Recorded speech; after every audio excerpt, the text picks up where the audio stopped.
Несколько недель новостные ленты независимых белорусских источников информации напоминают сводки с фронтов. Не стал исключением и сегодняшний день. С 7 утра начали появляться первые сообщения об обысках и задержаниях. На этот раз под зачистку попали преимущественно журналисты, сотрудничающие с каналом Белсат и Радио Свобода. Причем в минский офис последнего силовики в буквальном смысле вломились, вынося дверь в помещение ломом. Маски-шоу началось с раннего утра, когда к зданию, где Свобода арендует офис, подъехали два буса. Так называемые правоохранители совершенно не церемонились. Очевидно, им дали карт-бланш на любые действия с чужим имуществом. Поэтому они с удовольствием повандалили и с помещениями, которые никак не связаны с Радио Свобода.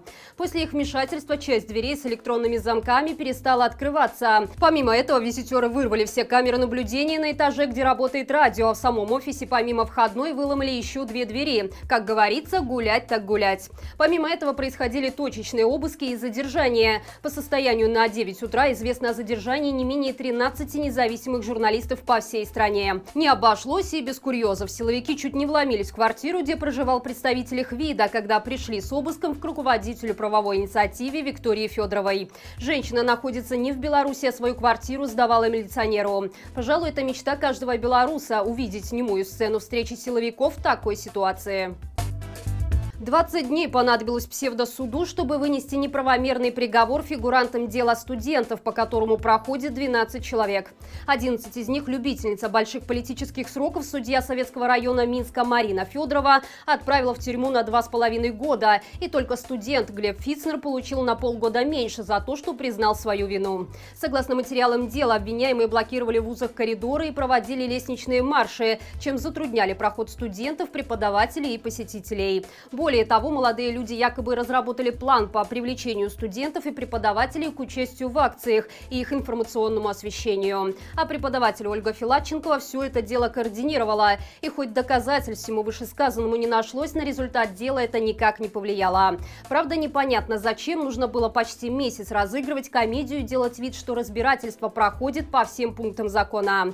Важно отметить, что осужденная преподавательница Ольга Филатченкова – мать двоих детей. У нее есть сын, студент и 8-летняя дочь. Но даже это не повлияло на решение судьи. В конце заседания обвиняемые кричали родителям и друзьям, что любят их, и звенели наручниками. Нелегитимный внес поправки в закон о чрезвычайном положении. Теперь помимо стихийных бедствий и катастроф туда внесены массовые беспорядки и попытки захвата власти. Под беспорядками имеется в виду попытка насильственного изменения конституционного строя, захвата или присвоения власти путем вооруженного мятежа, массовые беспорядки, а также межнациональные и межконфессиональные конфликты, сопровождающиеся насильственными действиями, создающие непосредственную угрозу жизни и безопасности граждан. А в подавлении беспорядков смогут теперь участвовать военные. В пример всему вышеперечисленному в пресс-службе Лукашенко привели протесты 2020 года. Кроме того, согласно закону, в случае возникновения чрезвычайного положения могут быть приостановлены выпуск и распространение продукции СМИ, введен особый порядок аккредитации журналистов, а также ограничен доступ к интернет-ресурсам и сетевым изданиям. Теперь понятно, почему вот уже вторая неделя в Беларуси проходит под знаком массовых зачисток как представителей независимых СМИ, так и правозащитников. Лукашенко настолько боится свои 80% избирателей, что готов ввести в стране чрезвычайное положение. Пока Лукашенко несколько раз в год летает к Путину просить денег и помощи от неких террористов, Светлана Тихановская 18 июля посетит с рабочим визитом США. В планах поездка в Вашингтон, Нью-Йорк и Калифорнию. Там она проведет встречи на высшем уровне с политиками, экспертами и, конечно, диаспорой. В телеграм-канале народного лидера сообщается, что целью данной поездки является поиск путей решения кризиса в Беларуси и помощи белорусам. Программа визита все еще в стадии проработки. О конкретных встречах команда Тихановской сообщит, как только это станет возможным.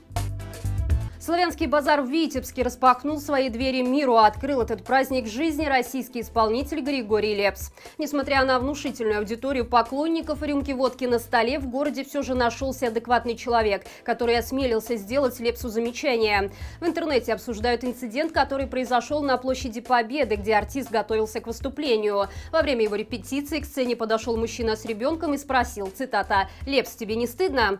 Реакция на такой, казалось бы, простой вопрос последовала быстро, и сопровождалась она нецензурной бранью и угрозами. На защиту артиста подоспела милиция, и отца с ребенком задержали.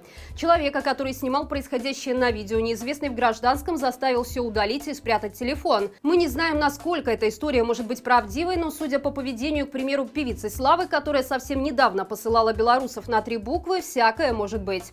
Но вернемся к славянскому базару. Нелегитимный снова заговорил о неких вражеских силах, которые пытаются разделить славянские народы, а его великий фестиваль служит как раз тому, чтобы эти народы сплотить. А те, кто в этом сомневается, Лукашенко вежливо пригласил в Беларусь, назвав их заблудшими и очумевшими, мол, смотрят всякие фальшивые телеграм-каналы, потому и не верят. Как вы видите, качают, пытаются оторвать, разорвать, пытаются нашу родную Украину оторвать от этого единства. Остается только догадываться, кто писал текст нелегитимному. Правда, сплочением 3 великих держав ему заниматься пришлось недолго. По информации некоторых телеграм-каналов, вскоре после своего выступления Лукашенко улетел в Минск, так как ему стало плохо. Об ухудшении самочувствия заявил и знаменитый почитатель белорусского диктатора Николай Басков. За весь день он успел лишь полежать на своей именной звезде, а вот на сцену так и не вышел. Видимо, оба на радостях от изобилия народной любви приложили по разливнику, да перегрелись на солнце. В общем, цирк продолжится еще до 19 июля, а вы пишите в комментариях под этим видео свои запоминающиеся истории о происходящем во время этого безудержного веселья. И это все на сегодня. Завтра в 17:00 подключайтесь к нашему традиционному прямому эфиру с моим коллегой Дмитрием Семеновым. Я же прощаюсь с вами до понедельника. Хороших всем выходных и живи Беларусь!